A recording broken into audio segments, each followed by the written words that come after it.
Okay, so now that we've talked about IELTS Part 1 and Part 2 strategies, we're on to the last part of the speaking section, which is the IELTS Part 3 speaking skills. And again, just a quick review.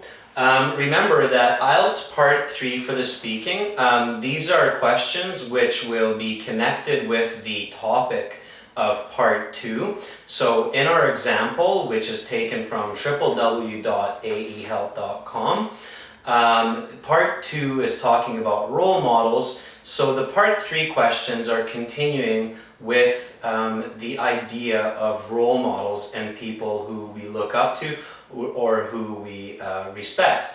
So this is a really important reason why you have to do very well on Part 2, because that will help you to get a much better score for Part 3. So Part 3, the examiner will ask you some detailed questions. It's really important to remember that these questions are not everyday questions. So nobody asks these kinds of questions from anyone on the street. The reason why that's important is because these questions, you need time to think about the answer, and that's okay. So before you're answering the examiner, try to take a couple of seconds to think about the clear response. So for Part 3, buy time to give good answers. Now, there are a couple of different ways that you can get some time to help you with the answers. So if we look at the questions for Part 3 now, we can see that the first question is asking about what kind of attributes a good role model should have. So if you understand this question but need time to think, one skill that you can do is paraphrase the question.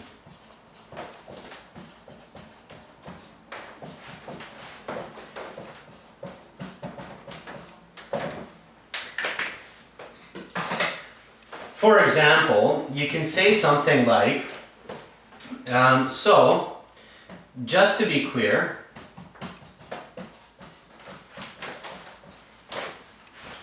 you are asking me about the important characteristics of a role model. So when you paraphrase the question like this, then it's actually giving you time to think about the answer in your head. For example, the examiner asks me, what are some attributes that a good role model should have? My response, just to be clear, you're asking me about the characteristics that are important for a good role model. Well, I suppose that good role models should be trustworthy. They should be honest and they should be fair.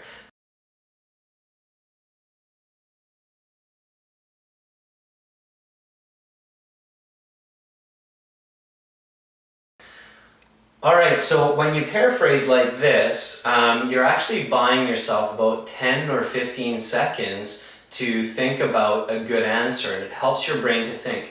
This is what politicians do, this is what lawyers do when somebody asks them a question. Another way that you can buy time is simply just ask for it.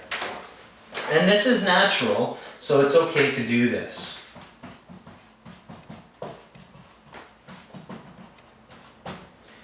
For example, that's an interesting question.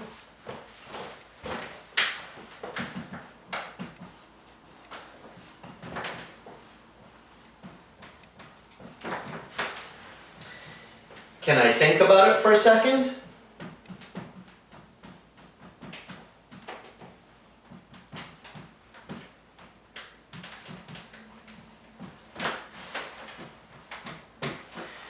And it's absolutely okay to do that. So it's absolutely okay that when you have a question which needs some thinking, that you ask for some time. This is what we would do with our friends or our family or anyone, our teacher, our classmate, if we were asked a difficult question. So you can say, that's an interesting question. Can I think about it for a minute? Well, I suppose that role models should be hardworking. For example, sports stars who are role models for many children practice and exercise 8 to 10 hours every day. So it's okay to use this to help you think about the answer. Now, if you need even more time, then you can combine these two techniques. So you can say, so just to be clear, you're asking me about the important characteristics of a role model. Well, that's an interesting question. Let me think about that for a second. I guess that good role models should be honest. They should always tell the truth. For example, when a sports star makes a mistake, if they get into a fight during a pub, then they should tell the media what happened and be honest about the situation. So again, when you combine these two, that gives you lots of time to think about the answer, and it's natural, it's good English. So I strongly suggest using these skills in part 3 to help with your score.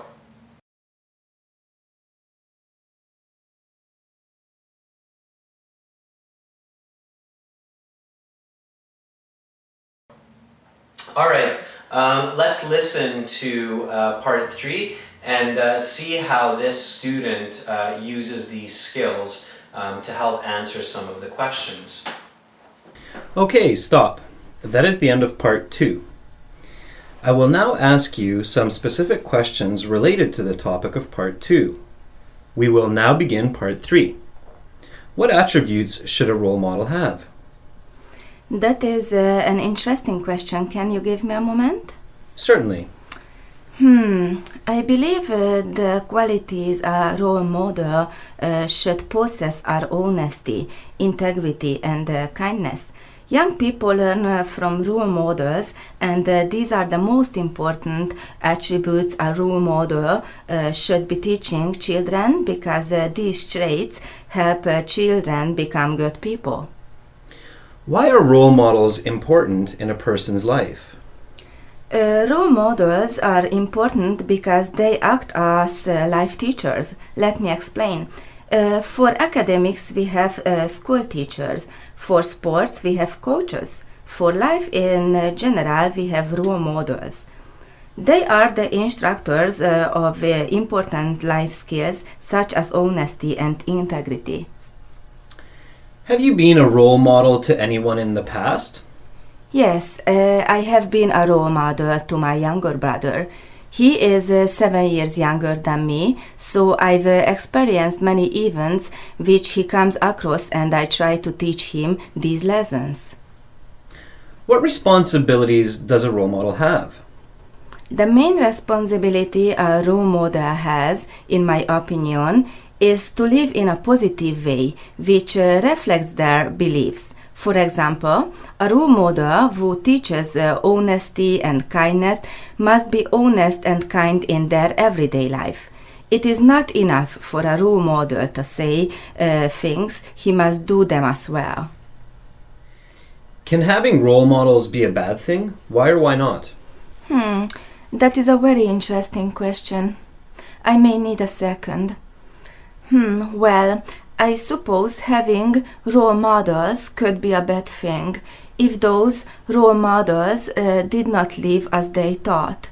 Additionally, a person who taught bad attributes such as dishonesty, cheating, or lying would be a bad role model. Having a person like this in anyone's life would be terrible. Having bad role models would be worse than having no role model.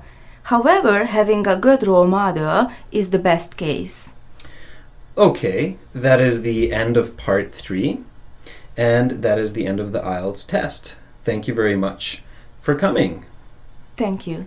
Have a good day, Natasha. You too. Bye-bye.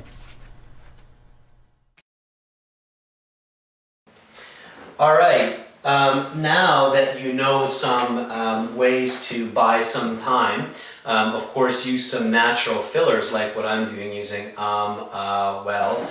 that's another simple technique to buy time. Let's look at some other skills that are important for part 3.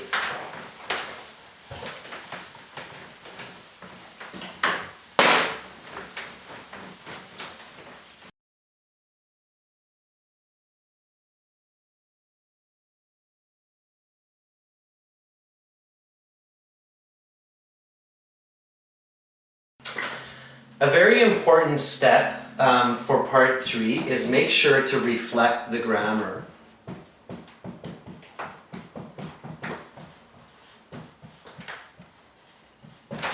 Usually the grammar of part 3 is a little bit more tricky than for part 1. You will often see sentences and questions that use present perfect, like for example, what have you done in the past to be a role model for other people? Or for example, conditionals. If you could be a role model, what would you do to make sure that you're helping all of those who look up to you? So pay attention to this more tricky grammar, conditionals, present perfect, past perfect, different kinds of opposites like which do you prefer and so on, and make sure that you give nice long full sentences which reflect the grammar that should be used in that situation. So try not to be too simple here. That will improve your marks. So pay attention to present perfect or perfect tenses. Pay attention to conditionals. And pay attention to compare and contrast questions. So again, when you have a compare and contrast question, make sure you use words like however, on the other hand, nevertheless, and so on. Often there will be questions in part 3 where the examiner will ask you, what is an advantage of being a role model? What can be a disadvantage of being a role model? For example, you would answer this, well, one advantage of being a role model is that many people will admire you and look up to you. However, a disadvantage can be that a role model often loses their privacy and feels a lot of pressure because they cannot make mistakes. So make sure you use nice long sentences and reflect the grammar. Again, number 2, be descriptive and try to include 1 or 2 examples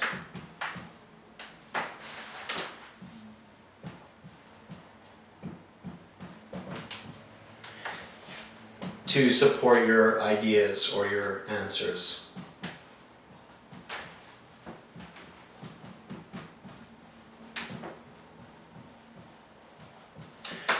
For example, one advantage of being a role model is that many people will like you.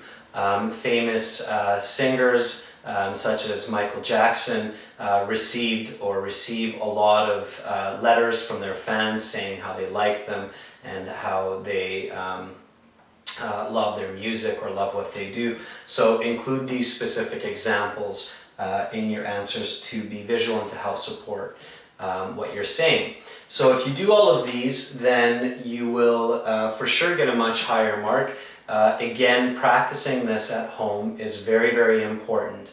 One really good advice I can give you is use your cell phone or use some other kind of voice recorder and try to record your speaking when you're practicing. So when you listen to the recording, you can hear your mistakes and you can hear how you're doing.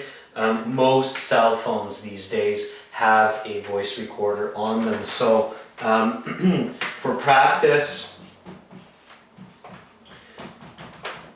record your speaking and listen to it.